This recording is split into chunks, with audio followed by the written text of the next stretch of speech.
Good evening all. Mid cap ഡോക്ടറിൻ്റെ post market and pre മാർക്കറ്റിലേക്ക് എല്ലാവർക്കും സ്വാഗതം. ഓക്കെ, അപ്പോൾ നമ്മൾ ഇന്ന് ആദ്യം മിഡ് ക്യാപ്പാണ്. പക്ഷേ മിഡ് ക്യാപ്പിൽ നമ്മളിന്ന് ട്രേഡ് ചെയ്യാത്തതുകൊണ്ട് ഞാൻ അതിനെപ്പറ്റി കൂടുതൽ സംസാരിക്കാൻ താല്പര്യപ്പെടുന്നില്ല. കാരണം നമ്മൾ ഇന്നലെ വരച്ച ലെവലൊക്കെ കറക്റ്റായിട്ട് ഇന്ന് എന്ത് ചെയ്തു, റെസ്പെക്റ്റ് ചെയ്തു. First target, second target almost ഹിറ്റായി അല്ലേ. ഇനിയിപ്പം നാളെ നമുക്ക് കാരണം ലിക്വിഡിറ്റി ഇല്ല, പിന്നെ പ്രീമിയത്തിൻ്റെ പ്രശ്നങ്ങളുള്ളതുകൊണ്ടാണ് നമ്മൾ അതിനകത്ത് ട്രേഡ് ചെയ്യാത്തത്. നമുക്ക് അടുത്ത ആഴ്ച അവസാനത്തോടൊക്കെ നമുക്ക് മിഡ് ക്യാപ്പിനകത്ത് ട്രേഡ് ചെയ്യാൻ പറ്റും. അപ്പോൾ അതുകൊണ്ട് ഞാൻ അതിനെ ഒഴിവാക്കുമല്ല, പക്ഷേ നമുക്കതിനെ സൈഡിലോട്ട് ഒന്ന് വെക്കുകയാണ്. അപ്പോൾ നാളെ ട്രേഡ് നിങ്ങൾക്ക് ട്രേഡ് ഇതിനകത്ത് ആരെങ്കിലും ട്രേഡ് ചെയ്യുന്നുണ്ടെങ്കിൽ ഇത് ബ്രേക്ക് ചെയ്യുകയാണെന്നുണ്ടെങ്കിൽ 12,949 ബ്രേക്ക് ചെയ്യുകയാണെന്നുണ്ടെങ്കിൽ നമുക്ക് അടുത്ത ടാർഗറ്റ് നമുക്ക് ഇവിടുന്ന് ഇങ്ങോട്ട് 13,060 വരെ കിട്ടാനുള്ള സാധ്യത ഉണ്ട്. ഓക്കെ, അപ്പോൾ അതുകൊണ്ട് മിഡ് ക്യാപ്പിനകത്ത് ട്രേഡ് ചെയ്യുന്നവർ ആരെങ്കിലും ഉണ്ടെങ്കിൽ നിങ്ങൾക്ക് ഇവിടുന്ന് മേലോട്ടൊരു ട്രേഡ് നോക്കാവുന്നതാണ്. അതായത് ഇവിടുന്ന്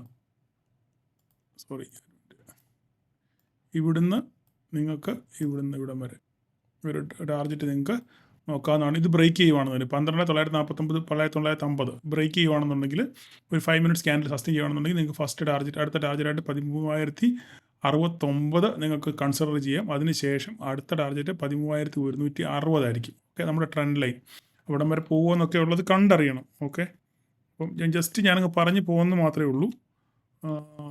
അടുത്ത ടാർഗറ്റ് ഇവിടം വരെയാണ്. ഓക്കെ, ഞാൻ കൂടുതൽ പറയുന്നത് കാരണം നിഫ്റ്റിയിൽ നമുക്ക് പ്രൈസ് ആക്ഷൻ പറയേണ്ടതുകൊണ്ട് കുറച്ച് സമയം എടുക്കും. അതുകൊണ്ട് ഇത് ഞാനൊരു സൈഡിലോട്ടും കൂടിയാണ്. താഴോട്ട് ബ്രേക്ക് ചെയ്യുകയാണെന്നുണ്ടെങ്കിൽ ഇതിന് താഴോട്ട്, ഓക്കെ, ഇതിന് താഴോട്ട് ഈ ട്രെൻഡ് ലൈൻ ഇത് ബ്രേക്ക് ചെയ്യുകയാണെന്നുണ്ടെങ്കിൽ പിന്നെ ബാക്കി ലെവലുകളൊക്കെ ഞാൻ വരച്ചിട്ടുണ്ട്. ഓക്കെ, അത് ഞാൻ അവിടെ നിന്ന് അവസാനിപ്പിക്കുക. അപ്പം നമുക്ക് ഇനി അടുത്ത നിഫ്റ്റിയിലോട്ട് വരാം.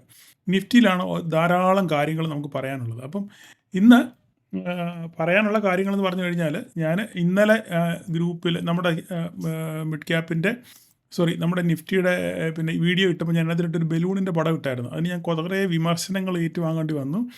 ചേട്ടാ, ട്രെൻഡിനെതിരായിട്ടാണ് ചേട്ടൻ വീഡിയോ ചെയ്യുന്നത്, അല്ലെങ്കിൽ ട്രെൻഡിനെതിരായിട്ടാണ് ചേട്ടൻ്റെ പിന്നെ വ്യൂ എന്ന് കുറേ പേര് എനിക്ക് പേഴ്സണലായിട്ട് മെസ്സേജ് അയച്ചു. പക്ഷേ ഞാൻ അതിനകത്തിലൊന്നും കുലുങ്ങിയില്ല. കാരണം ഞാൻ നിങ്ങളോടൊരു കാര്യം പറയാം. നിങ്ങളൊരു ട്രേഡർ ആണെന്നുണ്ടെങ്കിൽ നിങ്ങളുടെ കൺവിക്ഷൻ ആയിരിക്കണം നിങ്ങളുടെ ട്രേഡ്. മനസ്സിലായില്ല? അത് ആര് വന്നാലും അത് ചെയ്യും. ഒരു പക്ഷെങ്കിൽ ഞാൻ ഈ പറയുന്ന കാര്യം നിങ്ങളെല്ലാവരും ശ്രദ്ധിച്ച് കേൾക്കണം. ഓക്കെ, ഞാൻ ഈ പറയുന്ന കാര്യങ്ങൾ നിങ്ങൾ വളരെ ശ്രദ്ധിച്ച് കേൾക്കണം. നിങ്ങൾക്ക് ഒരു വ്യൂ ഉണ്ടെന്നുണ്ടെങ്കിൽ, അപ്പോൾ അത് തെറ്റായിക്കോട്ടെ ശരിയായിക്കോട്ടെ, നിങ്ങളുടെ വ്യൂ, നിങ്ങളുടെ പഠനം, നിങ്ങൾ പഠിച്ചതും നിങ്ങൾ അറിഞ്ഞതും വെച്ച് നിങ്ങളുടെ വ്യൂ ഇതാണെന്നുണ്ടെന്നുണ്ടെങ്കിൽ നിങ്ങളത് ഒരിക്കലും മാറ്റാൻ പാടില്ല. അത് തെറ്റാണ്. ഇല്ലെങ്കിൽ അതിനെതിരെ ആ വ്യൂവിൽ നിന്ന് നിങ്ങൾ മാറണമെന്നുണ്ടെങ്കിൽ അതുപോലെ മാർക്കറ്റിൽ എന്തെങ്കിലും സംഭവിക്കണം. അല്ലെങ്കിൽ നമുക്ക് വിശ്വാസ്യമാകുന്ന, അതിന് ഉപോത്ബലകമാകുന്ന എന്തെങ്കിലും ഡേറ്റാസ് നിങ്ങൾക്ക് കിട്ടുകയാണെന്നുണ്ടെങ്കിൽ നിങ്ങളുടെ വ്യൂ മാറാം. ശരിയാണ്. അല്ലാത്തടത്തോളം കാലം വേറെ നിങ്ങൾ പഠിച്ചു വെച്ചതും നോക്കിക്കണ്ടതുമായിട്ടുള്ള ഡേറ്റകൾക്കൊന്നും മാറ്റം വന്നില്ലെങ്കിൽ നിങ്ങൾ ഒരു കാരണവശാലും നിങ്ങളുടെ വ്യൂ ഒന്നും മാറില്ല. അല്ലെങ്കിൽ നിങ്ങൾ സ്റ്റോപ്പ് ലോസ് കൊടുത്ത് മാറി നിൽക്കുക. നിങ്ങൾ ട്രേഡിൽ നിന്ന് മാറി നിൽക്കുക. ഒരിക്കലും ഓപ്പോസിറ്റ് ട്രേഡിന് പോകാൻ പാടില്ല. ഓക്കെ, അപ്പം അതുകൊണ്ട് ഞാനിപ്പോൾ എൻ്റെ കയ്യിലുള്ള ഡേറ്റയും ഞാൻ മനസ്സിലാക്കിയതും ഞാൻ മാർക്കറ്റിനെ എങ്ങനെ മനസ്സിലാക്കിയതോ ആ ഡേറ്റ വെച്ച് എൻ്റെ വിശ്വാസം അല്ലെ എൻ്റെ കൺവിക്ഷൻ, അത് എൻ്റെ വ്യൂ എന്ന് പറഞ്ഞു കഴിഞ്ഞാൽ നെഗറ്റീവ് വ്യൂ ആയിരുന്നു. ഓക്കെ, അത് തെറ്റോ ശരിയോ അത് മൂന്നാമത് വിഷയം. പക്ഷേങ്കിൽ ഞാൻ പഠിച്ചതും കണ്ടതും വെച്ച് എനിക്ക് താഴോട്ടുള്ള വ്യൂ മാത്രമേ എനിക്കുള്ളായിരുന്നു. പക്ഷെങ്കിൽ നിർഭാഗ്യവശാൽ ഇന്നലെ എനിക്ക് ആ വ്യൂ ആയിരുന്നു. പക്ഷേ മാർക്കറ്റ് നേരെ മുകളിലോട്ട് പോയി. അപ്പോൾ എന്നാലും ഞാൻ എൻ്റെ വ്യൂ ഒന്നും മാറിയില്ല ഇന്ന്. പക്ഷേങ്കിൽ അതിന് ഞാൻ വിശ്വസിച്ചിരുന്ന ആ ഡേറ്റകൾക്ക് അനുകൂലമായിട്ട് ഇന്ന് മാർക്കറ്റ് നേരെ താഴോട്ട് വന്നു. നല്ലൊരു ലാഭം ഉണ്ടാക്കാൻ പറ്റി. അപ്പോൾ ഞാൻ പറഞ്ഞത് ഇപ്പം ലാഭം ഉണ്ടാക്കിയതുകൊണ്ടോ അല്ലെങ്കിൽ വേറെ മറ്റൊന്നും കൊണ്ടോ ഞാൻ പറഞ്ഞത് അത് ഫലിച്ചതുകൊണ്ട് അതുകൊണ്ടൊന്നും അല്ല. മാർക്കറ്റിൽ അത് സ്വാഭാവികമാണ്. ഇത് നമ്മൾ പറയുന്ന വ്യൂ എതിര് പോകുന്നതൊക്കെ സ്വാഭാവികമാണ്. പക്ഷേ ഞാൻ നിങ്ങളോട് പറഞ്ഞത്, നിങ്ങൾ ആസ് എ ട്രേഡർ, നിങ്ങളൊരു ട്രേഡർ ആണെന്നുണ്ടെങ്കിൽ നിങ്ങളൊരു വ്യൂവിൽ ഒരു മാർക്കറ്റിനെ കാണുന്നുണ്ടെങ്കിൽ, ഒരു ട്രേഡ് നിങ്ങൾ പ്ലാൻ ചെയ്യുന്നുണ്ടെങ്കിൽ ആ വ്യൂവിൽ നിന്ന് നിങ്ങൾ മാറാൻ പാടില്ല. അതാണ്. അല്ലെങ്കിൽ സ്റ്റോപ്പ് ലോസ് കൊടുത്ത് നിങ്ങൾ മാറി നിൽക്കുക. ആ ട്രേഡിൽ നിങ്ങൾ മാറി നിൽക്കുക. അത് മാത്രം നിങ്ങൾ ചെയ്യാൻ പാടുള്ളൂ. ഒരിക്കലും ഓപ്പോസിറ്റ് വ്യൂവിലോട്ട് നിങ്ങൾ പോകാൻ ഒരു കാരണവശാലും പാടില്ല. ഓക്കെ, അപ്പം ഇന്നത്തെ പ്രൈസ് ആക്ഷൻ എന്ന് പറഞ്ഞു കഴിഞ്ഞാൽ, ഇന്ന് നമുക്കിപ്പോൾ നോക്കിക്കഴിഞ്ഞാൽ മാർക്കറ്റ് ഇവിടെയാണ്. 4-ാം തീയതി ഇവിടെ മാർക്കറ്റ് ഇതുപോലെ തന്നെ 80 പോയിൻറ്റ് ഗ്യാപ്പ് അപ്പിൽ കണ്ടിട്ട് മാർക്കറ്റ് അത് എന്ത് ചെയ്തു, മാർക്കറ്റ് നേരെ താഴോട്ട് വന്നു. നമുക്ക് നോക്കാം, ഒരു മിനിറ്റ്. നമുക്കിവിടെ ഇതാണ് ഇന്നത്തെ മാർക്കറ്റ്. ഓക്കെ, അപ്പോൾ ഇന്നത്തെ മാർക്കറ്റിൽ നമുക്ക് എന്താ സംഭവിച്ചത്? ഇവിടെ നോക്കിക്ക് ഗ്യാപ്പ് അപ്പിൽ ഓപ്പൺ ചെയ്തതിന് ശേഷം മാർക്കറ്റ് നേരെ താഴോട്ട് വന്നു, നമ്മുടെ കറക്റ്റ് ലൈനിൽ വന്ന് സപ്പോർട്ട് എടുത്തു അല്ലേ? നമ്മുടെ ലൈനിൽ വന്ന് സപ്പോർട്ട് എടുത്തതിന് ശേഷം മാർക്കറ്റ് നേരെ തിരിച്ച് റിജക്ഷൻ ആയിരുന്നു ഇവിടെ. ഇതിന് ശേഷം മാർക്കറ്റ് റിജക്ഷൻ വന്നു. എന്നിട്ട് ഇവിടുന്ന് പതുക്കെ മാർക്കറ്റ് മുകളിലോട്ട് കയറി ഒരു ഹൈ ക്രിയേറ്റ് ചെയ്തു. ഓക്കെ, ഒരു ഹൈ ക്രിയേറ്റ് ചെയ്തതിന് ശേഷം പിന്നെ മാർക്കറ്റ് എന്ത് ചെയ്തു? പിന്നെ നേരെ തിരിച്ചു വന്ന് നമ്മൾ വരച്ച ലൈനിൽ വന്ന് സപ്പോർട്ട് എടുത്തു. അതിനുശേഷം മാർക്കറ്റ് വീണ്ടും കൺസോളിഡേഷൻ. അപ്പോൾ ഞാൻ ഇവിടെ വന്നു കഴിഞ്ഞപ്പോൾ ഞാൻ നിങ്ങളോടൊരു കാര്യം പറയാം. നമ്മളൊരു ലൈവ് മാർക്കറ്റിലെ ഒരു വ്യൂ പറയുന്നതും മാർക്കറ്റിന് ശേഷം ഒരു വ്യൂ പറയുന്നത് തമ്മിൽ ഒത്തിരി വ്യത്യാസമുണ്ട്. ഓക്കെ, നമുക്കൊരു മാർക്കറ്റിന് ശേഷം, ആഫ്റ്റർ മാർക്കറ്റിന് ശേഷം എന്ത് വേണമെങ്കിൽ നമുക്ക് പറയാം. കണ്ടോ, ഇവിടുന്ന് ഇവിടെ വരെ വന്നു, അതിനുശേഷം ഇവിടുന്ന് റിജക്ഷൻ ക്യാൻഡിൽ മാർക്കറ്റ് താഴോട്ട് പോയി. നിങ്ങൾ ഈ റിജക്ഷൻ ക്യാൻഡിൽ കണ്ടോ? മാർക്കറ്റിന് ശേഷം പറയാം ഈ റിജക്ഷൻ ക്യാൻഡിൽ കണ്ടോ? അപ്പോൾ ഇതിനർത്ഥം എന്താണ്? മാർക്കറ്റ് ഇവിടുന്ന് താഴോട്ട് കറക്റ്റ് വരുമെന്നാണ്. കണ്ടില്ലേ? അതുപോലെ തന്നെ മാർക്കറ്റ് താഴോട്ട് വന്നു, ഇവിടുത്തെ നമുക്ക് ക്യാപ്ചർ ചെയ്യായിരുന്നു എന്നൊക്കെ നിങ്ങൾക്ക് പറയാം. പക്ഷേ ഒരു ലൈവ് മാർക്കറ്റിൽ പറയുന്നവനാണ് ഞാൻ മിടുക്കണമെന്ന് കരുതത്തുള്ളൂ. ഓക്കെ, ലൈവ് മാർക്കറ്റിൽ ചിലപ്പോൾ ആ വ്യൂ തെറ്റായിരിക്കും, അത് ഭയങ്കര റിസ്ക്കിയാണ്. അപ്പം ചിലപ്പം നാശയം വരും, ചിലപ്പോൾ പൊങ്കാല കിട്ടും. പക്ഷെങ്കിൽ ഡസൻ മാറ്റർ, നമ്മൾ അങ്ങനെ ഒരു വിഷയമല്ല. ഞാനപ്പോൾ ഇവിടെ വന്നപ്പോൾ നിങ്ങളോട് പറഞ്ഞിരുന്നു, ഇവിടെ ഒരു പോൾ ആൻഡ് ഫ്ലാഗ്, ഒരു പാറ്റേൺ ഇവിടെ രൂപപ്പെടുന്നുണ്ടെന്ന് ഞാൻ പറഞ്ഞായിരുന്നു. ഞാൻ വരച്ചു, ആ ലൈവ് മാർക്കറ്റ് തന്നെ ഞാൻ വരച്ച് നിങ്ങളോട് കാണിച്ചായിരുന്നു. അങ്ങനെയാണെങ്കിൽ മാർക്കറ്റ് ഇവിടെ നേരെ ഇങ്ങനെ പോകാനുള്ള സാധ്യത ഉണ്ട് എന്ന് ഞാൻ പറഞ്ഞായിരുന്നു ഇല്ലേ? അതിനുശേഷം അപ്പം നമ്മളതിങ്ങനെ വെയിറ്റ് ചെയ്തു, അതിങ്ങനെ വരുമോ ഇല്ലയോ എന്നുള്ള കാര്യം നമ്മളിങ്ങനെ വെയിറ്റ് ചെയ്തു. അത് പിന്നെ മാർക്കറ്റ് കുറച്ച് കൺസോളിഡേറ്റ് ചെയ്തു. ഇപ്പോൾ എപ്പോഴും ഞാൻ വിചാരിച്ചു ഈ മാർക്കറ്റ് ഇങ്ങനെ വന്നിട്ട് മാർക്കറ്റ് ഇവിടുന്ന് പോകും എന്ന് കാണിച്ചത്. അങ്ങനെ ഒരു പ്രതീതി ഇവിടെ വരികയും ചെയ്തു ഇല്ലേ? അതിനുശേഷം ഇവിടെ ഒരു സഡൻ ഫാൾ ഉണ്ടായി. ഈ സഡൻ ഫാൾ നമ്മുടെ പിക്ചറിൽ ഇല്ലാത്തതാണ്. ഇത് എന്തോ ഓപ്പറേറ്റർ പ്ലേ അല്ലെങ്കിൽ FIS വലിയ ഒരു സെല്ല് നടത്തിയതാണ്. ആ സെല്ല് അതാണ്. ഇത് ഒറ്റയടിക്ക് ഒരു 160 പോയിൻ്റാണ് ഒറ്റയടിക്ക് വീണത് ഇവിടം വരെ 160 പോയിൻറ്റ്. അപ്പം ഞാൻ PE ഹോൾഡ് ചെയ്യുന്നുണ്ടായിരുന്നു. ഇവിടെ നമുക്ക് ചെറിയൊരു CE എടുത്തായിരുന്നു, നമ്മൾ ഇവിടുന്ന് ഒഴിഞ്ഞു.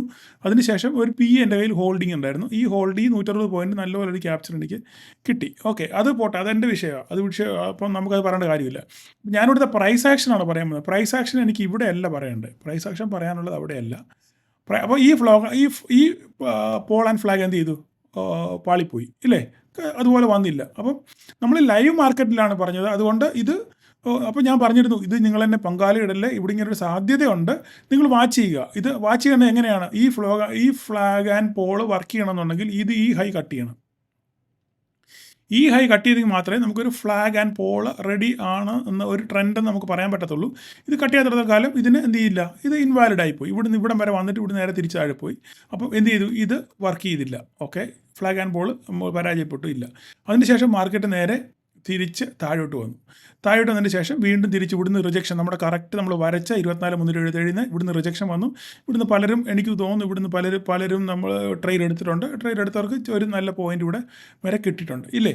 ഇതിന് ശേഷം മാർക്കറ്റ് പിന്നെയും വീണു. പിന്നെ നേരെ മേലോട്ട് പോയി നമ്മുടെ ഈ ലൈൻ ക്രോസ് ചെയ്തു. ഈ മെയിൻ ലൈൻ 24,550 ക്രോസ് ചെയ്ത് നേരെ മുകളിലോട്ട് പോയി. ഞാൻ പറയാൻ വന്ന വ്യൂ ഇതല്ല. ഞാൻ പറയാൻ വന്ന വ്യൂ ഈ മർബോസ് ക്യാൻഡിലാണ്. നിങ്ങൾക്ക് എൻ്റെ പ്രൈസ് ആക്ഷൻ സീരീസ് കണ്ടവർക്കറിയാം. അതിനകത്തിൽ ഞാൻ മർബോസിനെ പറ്റി വ്യക്തമായിട്ട് പറഞ്ഞിട്ടുണ്ട്. നിങ്ങൾ കാണാത്തവരുണ്ടെന്നുണ്ടെങ്കിൽ ഇതിൻ്റെ അവസാനം ഞാൻ പിൻ ചെയ്തേക്കാം. നിങ്ങൾ പ്രൈസ് ആക്ഷൻ സീരീസ്, നിങ്ങൾ ന്യായം പഠിക്കുന്ന ന്യായത്തിൽ അനുസരിച്ച് ട്രേഡ് ചെയ്യുന്നവരാണെന്നുണ്ടെങ്കിൽ നിങ്ങൾ നിർബന്ധമായിട്ടും പ്രൈസ് ആക്ഷൻ സീരീസ് കാണണം. 9 പാർട്ടേ ഉള്ളൂ. അതിനകത്തിൽ എല്ലാ പാർട്ടൊന്നും ഇല്ലെങ്കിൽ നിങ്ങൾ ഈ ക്യാൻഡിലുകളെ പറ്റി കുറേ കാര്യങ്ങൾ ഞാൻ പറയുന്നുണ്ട്. നിങ്ങളത് സമയം കിട്ടുമ്പോൾ ചുമ്മാതെ പോയി കണ്ടിട്ട് കാര്യമില്ല. സമയം കിട്ടുമ്പം സമയം എടുത്ത് നിങ്ങളത് കാണാൻ ശ്രമിക്കുക. ഇനി ഞാൻ ഈ പ്രൈസ് ആക്ഷനെ പറ്റി പറയാം. ഇതൊരു മർബോസ്, ചെറിയൊരു വിക്കുണ്ട് എങ്കിലും നമുക്കിതിനെ ഒരു മർബോസ് ക്യാൻഡിലായിട്ട് കണക്കാക്കാം. ഈ മർബോസ് ക്യാൻഡിൽ എപ്പോൾ വീഴുമ്പോഴാണ് ഇതിനകത്തിൽ ആക്ഷൻ നമ്മൾ കരുതേണ്ടത്? അതായത് ഒരു മോളിൽ നിന്ന് ഒരു താഴേന്ന് കയറി വരുന്നൊരു മാർക്കറ്റ്. ഞാനത് കൃത്യമായിട്ട് പറയുന്നുണ്ട്. പ്രൈസ് ആക്ഷൻ കാണുന്നവർക്ക് മർബോസിന് ക്യാൻഡിലെ പറ്റി പ്രത്യേക ഒരു എപ്പിസോഡുണ്ട്. എന്നിട്ട് ഞാൻ പറയുന്നുണ്ട്, താഴേന്ന് കയറി വരുന്നൊരു മാർക്കറ്റ് വീണിട്ട് താഴേന്ന് പതുക്കെ കയറി വരുന്നൊരു മാർക്കറ്റിൽ മോളിലെത്തുമ്പോൾ ഒരു മർബോസ് ഫോം ചെയ്ത് കഴിഞ്ഞാൽ, ഒരു ബെയറിഷ് മർബോസ് ഫോം ചെയ്ത് കഴിഞ്ഞാൽ അവിടുന്ന് മാർക്കറ്റ് താഴോട്ട് വരാനുള്ള സാധ്യത ഉണ്ട് എന്നാണ് അനുമാനം നമ്മൾ ഇതുവരെ മാർക്കറ്റിൽ കണ്ടിട്ടുള്ളത്. ഇനി ഇത് ഇൻവാലിഡ് ആകണമെന്നുണ്ടെങ്കിൽ, ഈ മർബോസ് ക്യാൻഡിൽ ഇൻവാലിഡ് ആകണമെന്നുണ്ടെങ്കിൽ എന്ത് സംഭവിക്കണം എന്നറിയാമോ? അടുത്ത വരുന്ന ക്യാൻഡിലോ അതിന് ബോൽബലകമായിട്ട് വരുന്ന ക്യാൻഡിലോ ഈ ക്യാൻഡിലിൻ്റെ ഈ മർബോസ് ക്യാൻഡിലിൻ്റെ 50% മുകളിൽ 50% മുകളിൽ ഒരു ക്യാൻഡിൽ ക്ലോസിങ് കിട്ടണം. ഞാൻ പറഞ്ഞ് മനസ്സിലായോ? അതായത് ഈ മർബോസ് വീണ ക്യാൻഡിലിൻ്റെ ഇത് ഇൻവാലിഡ് ആകണമെന്നുണ്ടെങ്കിൽ, ഈ ക്യാൻഡിൽ ഇൻവാലിഡ് ആകണമെന്നുണ്ടെങ്കിൽ അടുത്ത് വരുന്ന ക്യാൻഡിലോ അതിനടുത്ത് വരുന്ന ക്യാൻഡിലോ അതിന് അടുത്ത് വരുന്ന ഏതെങ്കിലും ക്യാൻഡിലുകൾ ഇതിൻ്റെ 50% മോർ ദാൻ 50% മുകളിൽ ഒരു ഗ്രീൻ ക്യാൻഡിൽ ക്ലോസിങ് കിട്ടണം. ക്ലോസിങ് കിട്ടി സസ്റ്റെയിൻ ചെയ്ത് കഴിഞ്ഞാൽ ഈ മർബോസ് ഇൻവാലിഡാണ്. അല്ലാത്തിടത്തോളം കാലം ഈ മർബോസ് വാലിഡാണ്. അതുകൊണ്ട് നിങ്ങൾക്ക് എന്ത് പറ്റി? ഇവിടെ നിങ്ങൾ കയറിയവർ നിങ്ങൾക്ക് ഇവിടം വരെ കിട്ടി. ഇവിടം വരെ നിങ്ങൾക്ക് നല്ലൊരു ക്യാപ്ചർ നിങ്ങൾക്ക് കിട്ടിയിട്ടുണ്ട്. ഏകദേശം ഒരു 40 പോയിൻറ്റിനടുത്തോളം നിങ്ങൾക്ക് ക്യാപ്ചർ ചെയ്യാൻ പറ്റും ഈ മർബോസ് കണ്ടിട്ട്. അതിനുശേഷം നേരെ മാർക്കറ്റ് വീണ്ടും തിരിച്ചു പോയി. പക്ഷേ ഒന്നും സംഭവിച്ചില്ല. ഇതിൻ്റെ മുകളിൽ പോലും ക്ലോസ് ചെയ്തില്ല. ഇതിൻ്റെ ബോട്ടത്തിൽ, ഈ മർബോസ് ക്യാൻഡലിൻ്റെ ബോട്ടത്തിൻ്റെ മുകളിൽ പോലും ഒരു ഗ്രീൻ ക്യാൻഡിൽ എന്ത് ചെയ്തില്ല? ക്ലോസ് ചെയ്തില്ല. മാർക്കറ്റ് വീണ്ടും താഴെ ഇവിടെ വന്നാണ് മാർക്കറ്റ് ക്ലോസ് ചെയ്തത്. ഓക്കെ, അപ്പം 467 മാർക്കറ്റ്, 467 ഓക്കെ, 67 ഇവിടെയാണ് മാർക്കറ്റ് ക്ലോസ് ചെയ്തേക്കുന്നത്. അപ്പോൾ ഇതിൻ്റെ ഒരു തുടർച്ച നാളെ ഉണ്ടാകുമോ ഇല്ലയോ എന്നുള്ളത് നമുക്ക് നാളെ കണ്ടറിയണം. അതിന് രാത്രിയിലത്തെ മാർക്കറ്റിനനുസരിച്ച് മാത്രമേ നമുക്ക് അറിയാൻ പറ്റത്തുള്ളൂ. അപ്പം ഒരു പക്ഷെങ്കിൽ ഇതിന് തുടർച്ച ഉണ്ടാകാൻ സാധ്യതയുണ്ട്. ഇല്ലെങ്കിൽ ഇതിന് 50% മുകളിൽ ക്ലോസിങ് കിട്ടുകയാണെന്നുണ്ടെങ്കിൽ പിന്നെ ഇത് കഴിഞ്ഞു, ഇതിൻ്റെ കോൾ കഴിഞ്ഞു. അപ്പം ഇതാണ് ഇവിടെ എനിക്ക് പറയാനുള്ള പ്രൈസ് ആക്ഷൻ. ഈ മർബോസിനെ പറ്റി വ്യക്തമായിട്ട് ഞാൻ പ്രൈസ് ആക്ഷൻ സീരീസിൽ പറഞ്ഞിട്ടുണ്ട്. നിങ്ങൾ താല്പര്യമുള്ളവർക്ക് പോയി കാണാം, പഠിക്കേണ്ടവർക്ക് പോയി കാണാം. പിന്നെ ഇന്ന് എനിക്ക് വളരെയധികം സന്തോഷമുണ്ട്. സന്തോഷമാണെന്ന് പറഞ്ഞു കഴിഞ്ഞാൽ നിങ്ങൾ ഇന്ന് എല്ലാവരും പിന്നെ ഏകദേശം ഞാൻ അതിൻ്റെ സ്ക്രീൻഷോട്ട് വിട്ടേക്കാം. 60 പേരോളം ന്യായം പാലിച്ച് പ്രോഫിറ്റിൽ ഇറങ്ങിയെന്ന് കാണുന്നതിനകത്തിൽ എനിക്ക് വളരെ സന്തോഷമുണ്ട്. അതുപോലെ തന്നെ ന്യായം പാലിച്ച് ലോസിൽ ഇറങ്ങിയതിന് വളരെ ചുരുക്കം പേരാണ്. അതുകൊണ്ട് 10, 15, 20 പേരെങ്ങാണ്ടേ ഉള്ളെന്ന് എനിക്ക് തോന്നുന്നത്. അപ്പോൾ ഞാൻ സ്ക്രീൻഷോട്ട് വിട്ടിട്ടേക്കാം. ഓക്കെ, അപ്പം അത് സന്തോഷമുണ്ട് വളരെ. അപ്പം ഞാൻ പറഞ്ഞല്ലോ, നിങ്ങൾ ന്യായം പാലിച്ച് പ്രോഫിറ്റ് എടുത്താലും ലോസ് എടുത്താലും ഓക്കെ, 2 പേരെ ഞാൻ അപ്രീഷിയേറ്റ് ചെയ്യുന്നത്. കാരണം നിങ്ങൾ ന്യായം പാലിച്ചാണ് പ്രോഫിറ്റ് എടുത്തത്, ന്യായം പാലിച്ചാണ് ലോസ് എടുത്തത്, നോ പ്രോബ്ലം. നിങ്ങൾക്ക് ഇനി അവസരങ്ങൾ മുന്നിൽ കിടക്കുകയാണ്. കാരണം നിങ്ങളുടെ ലിമിറ്റ് നിങ്ങൾ എന്ത് ചെയ്തു? നിങ്ങളുടെ ലോസ് നിങ്ങൾ ലിമിറ്റ് ചെയ്തു. അപ്പോൾ അതിനാണ് അപ്രീസിയേഷൻ.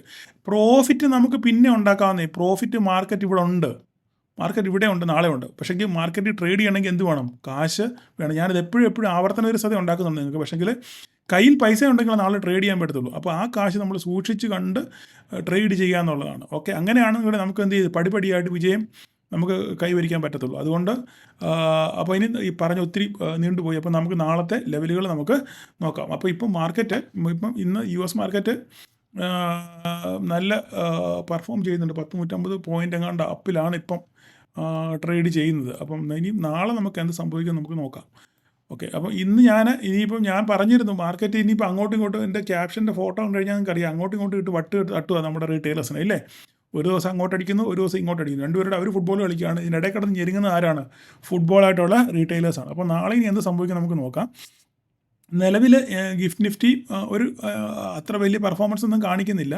ഇവിടെ നോക്കിക്കഴിഞ്ഞാൽ അറിയാം, ഡൗ ജോൺസ് ഒരു 175 പോയിൻറ്റും നാസ്ഡാക്ക് ഒരു 125 പോയിൻറ്റും അപ്പിലാണ്. പക്ഷേ ഇന്ന് രാത്രിയിൽ പവൽ പിന്നെ എൻ്റെ സ്പീച്ച് വരുന്നുണ്ട്. അതിനകത്തിൽ പുള്ളി എന്തെങ്കിലും വർത്തമാനം പറയുകയാണെന്നുണ്ടെങ്കിൽ ഈ പറയുന്നതൊക്കെ നാളെ തവിട് പൊടിയായിട്ട് കിടക്കും. അപ്പോൾ പാതിരാത്രിക്ക് അറിയാം എന്ത് സംഭവിക്കും എന്നുള്ള കാര്യം. എനിവേ നമുക്ക് നാളെ മാർക്കറ്റിൽ എന്ത് സംഭവിക്കും എന്നുള്ള കാര്യം നമുക്ക് നോക്കാം. ഓക്കെ, അപ്പോൾ ഇതിനകത്തിൽ ഈ ലൈൻ ഇത് ഇനിയിപ്പം ഇൻവാലിഡാണ്. ഇത് നമുക്ക് ഈ ലൈൻ ഇൻവാലിഡായി.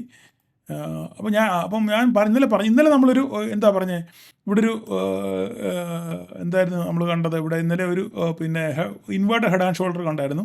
അത് അതുപോലെ തന്നെ വർക്ക് ചെയ്തു ഇല്ലേ? അത് അതുപോലെ തന്നെ വർക്ക് ചെയ്ത് നമുക്ക് അവിടെ പ്രോഫിറ്റ് ബുക്ക് ചെയ്യാൻ പറ്റി. അപ്പം നമ്മൾ ലൈവ് മാർക്കറ്റിൽ കാണുന്ന കാര്യം നമ്മൾ പറയുന്നു, അത് വർക്ക് ചെയ്യോ ഇല്ലയോ എന്നുള്ളത് അതിൻ്റെ അടുത്ത് വരുന്ന ക്യാൻഡിലുകൾ നോക്കിയാണ് നമ്മൾ അതിൻ്റെ സ്വഭാവം പറയുക. അതുപോലെ നിങ്ങൾ കമൻറ്റ് ചെയ്യണം. ഞാനിങ്ങനെ ലൈവ് മാർക്കറ്റിൽ ചിലപ്പോൾ നിങ്ങൾക്കതൊരു തെറ്റിദ്ധാരണ ഉണ്ടാക്കാൻ സാധ്യതയുണ്ട്. ഞാനിപ്പോൾ ലൈവ് മാർക്കറ്റിൽ നമ്മുടെ യൂട്യൂബിൻ്റെ ഗ്രൂപ്പിനകത്തിൽ ഇങ്ങനെ പ്രൈസ് ആക്ഷൻസ് അതിൽ നമ്മൾ പാറ്റേൺ വരുമ്പോൾ ആ പാറ്റേൺ ഇങ്ങനെ വരച്ച് ഇടുന്നത് നിങ്ങൾക്ക് എന്തെങ്കിലും ബുദ്ധിമുട്ടുണ്ടാക്കുന്നുണ്ടെങ്കിൽ നിങ്ങൾ പറയുക, നിങ്ങൾ ഇതിന് താഴെ കമൻറ്റ് ചെയ്യുക അങ്ങനെ ചെയ്യണോ വേണ്ടതെന്ന്. കാരണം ഞാനത് അത് ചെയ്യുന്നില്ല, കുഴപ്പമില്ല. ചിലപ്പം ഞാനത് ചെയ്തു, ഞാൻ അങ്ങനെ ഒരു ഫ്ലാഗ് ആൻഡ് ബോൾ വരച്ചു, അത് റോങ് ആയിട്ട് പോയി, അപ്പോൾ നിങ്ങൾക്കതൊരു ബുദ്ധിമുട്ടായിട്ട് വന്നു കഴിഞ്ഞാൽ പിന്നെ അത് നിങ്ങളുടെ ട്രേഡിങ്ങിനെ ബാധിക്കും. അപ്പോൾ അതുകൊണ്ട് അങ്ങനെയുള്ള കാര്യങ്ങൾ ഞാൻ വരച്ച് കാണിക്കണോ വേണ്ട എന്നുള്ളത് നിങ്ങൾ താഴെ നിന്ന് കമൻറ്റ് ചെയ്യുക. വേണമെന്നുണ്ടെങ്കിൽ മാത്രമേ ചെയ്യത്തുള്ളൂ, ഇല്ലെങ്കിൽ ഞാൻ ഇവിടത്തിൽ അങ്ങനെ തന്നെ ലെവലുകൾ നോക്കി നിങ്ങൾ ട്രേഡ് ചെയ്യുക. ഓക്കെ, ചിലപ്പോൾ നിങ്ങൾക്ക് അതൊരു പിന്നെ ബുദ്ധിമുട്ടായിട്ട് വരാനുള്ള സാധ്യതയുണ്ട്. അപ്പോൾ നിങ്ങൾ കമൻറ്റ് ചെയ്യുക എന്ത് വേണമെന്നുള്ള കാര്യം. ഓക്കെ, അപ്പോൾ നമുക്ക് നാളത്തെ ലെവലുകൾ നോക്കാം. നാളത്തെ ലെവലിനകത്തിൽ ഇപ്പം ഈ മാർക്കറ്റ് ഇവിടെയാണ് ക്ലോസ് ചെയ്തേക്കുന്നത്. അപ്പോൾ ഇത് നമുക്കൊന്ന് അഡ്ജസ്റ്റ് ചെയ്യാം.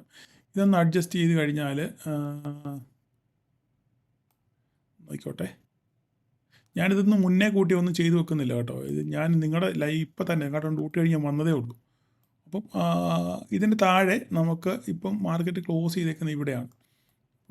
ഇവനെ നമുക്കൊന്ന് അഡ്ജസ്റ്റ് ചെയ്യാം. ഇവനെ നമുക്കൊന്ന് ഈ പോയിന്റിനെ ഒന്ന് അഡ്ജസ്റ്റ് ചെയ്ത് കഴിഞ്ഞാൽ ഈ പോയിന്റിനെ ഇതൊന്ന് അഡ്ജസ്റ്റ് ചെയ്യാം. ഇതിങ്ങനെ നിൽക്കട്ടെ, അല്ല അതിനെ നമുക്ക് ഇങ്ങനെ ഈ ചെറിയ ഇത് വെച്ച് ഇതിങ്ങനെ നിൽക്കട്ടെ. ഒന്നിത്, അടുത്തത് രണ്ടാമത്തെ ഇത് 2 ലൈൻ നിർബന്ധമാണ്. ഓക്കെ, ഈ 2 ലൈൻ നിർബന്ധമാണ്. അപ്പോൾ മാർക്കറ്റ് ഇതിനകത്ത് ഓപ്പൺ ചെയ്യുകയാണെന്നുണ്ടെങ്കിൽ എന്ത് സംഭവിക്കാൻ നോക്കുക. ഇതിങ്ങനെ തന്നെ ഇതിന് മാറ്റം നമ്മൾ വരുമോ? ഓക്കെ, ഇവിടെ കൂടെ വേണം നമുക്കൊരു ലൈൻ വരയ്ക്കാം. ഇതിവിടെ നിന്നോട്ടെ. ഓക്കെ, അപ്പോൾ മാർക്കറ്റ് ഇതിനകത്ത് ഓപ്പൺ ചെയ്യുകയാണെന്നുണ്ടെങ്കിലുള്ള കാര്യമാണ് നമുക്ക് ചിന്തിക്കേണ്ടത്. ബാക്കി എല്ലാ ലൈനുകളും കൃത്യവ, ഒന്നും മാറ്റാനില്ല. ഇതിനകത്ത് ഇതില്ല. ഓക്കെ, സമയം നീണ്ടുപോയെങ്കിൽ ക്ഷമിക്കണം. ഓക്കെ, അപ്പോൾ ഇതിനകത്തിൽ ഇതിനി ഇവിടുന്ന് ഇതിങ്ങനെ ഈ ലൈനാണ്, ഇതിങ്ങനെ നിൽക്കട്ടെ. ഇത് ഈ അടുത്ത ലൈന് ഇങ്ങോട്ട് ഇങ്ങോട്ട് വരാനുള്ള സാധ്യത ഉണ്ടെങ്കിൽ ഇവിടെ ഒരു റെസിസ്റ്റൻസിന് സാധ്യത ഉണ്ടോ ഞാനിങ്ങനെ വരച്ചിട്ടേക്കുന്നത്. ഓക്കെ, ഇതിങ്ങനെ മനസ്സിൽ കാണണം. ഇവിടം വരെ ടാർഗറ്റ് ഉണ്ടെങ്കിലും ഇത് ഒരു റെസിസ്റ്റൻസ് ആണെന്നുള്ള മനസ്സിൽ നിങ്ങൾ കാണണം. അതുകൊണ്ടാണ് ഇങ്ങനെ ചെയ്തേക്കുന്നത് കേട്ടോ. ഈ വരയ്ക്ക് ഒരു ഇമ്പോർട്ടൻസ് ഉണ്ട്, അതുകൊണ്ട് എന്നോട് വരച്ചിട്ടേക്കുന്നത്. അപ്പം ഇതിന് ശേഷം താഴോട്ട് വരുവാണെന്നുണ്ടെങ്കിൽ